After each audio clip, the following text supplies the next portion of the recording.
dyspnea. Lastly, we have left-sided obstructive lesions, such as left atrial myxoma, a rare non-cancerous tumor in the heart. These can obstruct blood flow and result in dyspnea. Elevated pulmonary venous pressure, a condition where the pressure in the blood vessels that lead from the lungs to the heart is too high, can also lead to dyspnea. Cardiovascular causes are just one part of the puzzle, Noah.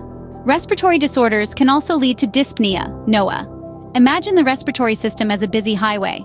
Now, if we have airway diseases such as asthma or chronic obstructive pulmonary disease, COPD exacerbation, it's like having a traffic jam. The air struggles to move freely, leading to shortness of breath.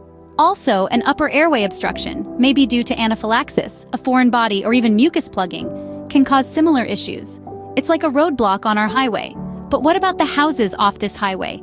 The lungs, they can have problems too. We refer to these as parenchymal lung diseases.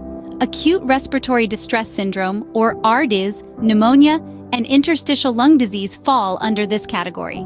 It's as if the houses themselves are on fire, causing chaos and leading to difficulty in breathing. Now let's consider the vascular system of the lungs.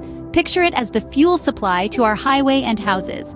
Pulmonary vascular diseases like pulmonary embolism, pulmonary hypertension, and pulmonary vasculitis interfere with this fuel supply.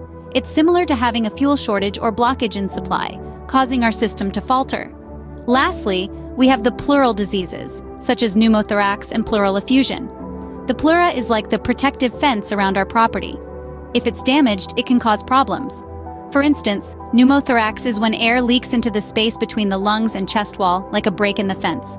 On the other hand, pleural effusion is when fluid accumulates in the same area, similar to a flood.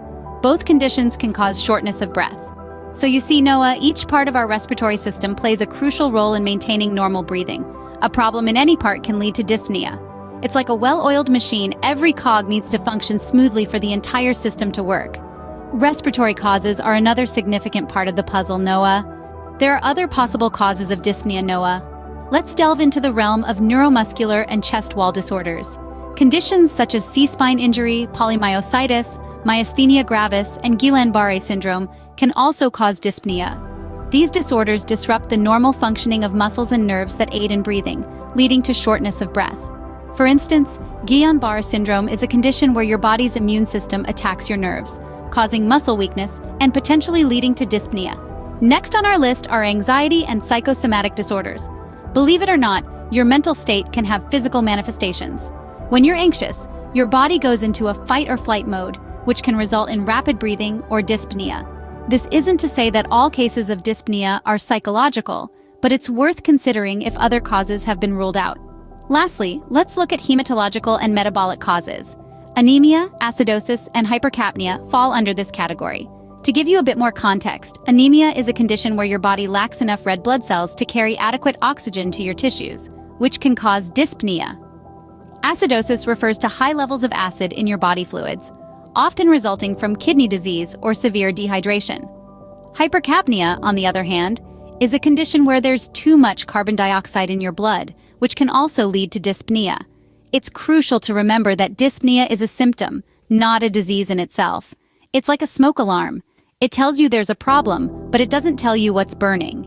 The underlying cause could be anything from a heart condition to lung disease, from neuromuscular disorders to psychological factors, or even hematological and metabolic issues. Understanding the cause is the first step to treating dyspnea, Noah. Noah, your case is unique, just like everyone else's. Dr. Johnson begins, his tone reflecting the gravity and importance of his next words. Understanding the causes of dyspnea is a significant first step, but it's just that, a first step. It's one thing to have a grasp of the potential causes, be it cardiovascular, respiratory, neuromuscular, or even psychological. However, it's an entirely different ballgame to precisely pinpoint the exact cause in an individual's case. And this is where the importance of professional consultation comes into play. He pauses, allowing his words to sink in before continuing. You see, each person is a unique puzzle. The way a disease presents itself in one person can be significantly different from how it appears in another. This diversity is due to a myriad of factors: genetics, lifestyle, environment, and even other underlying health conditions. Dr. Johnson leans back, his hands clasped together. A healthcare provider's role is to piece together this puzzle. They use their years of study, experience, and a holistic understanding of the human body to determine the exact cause of your symptoms.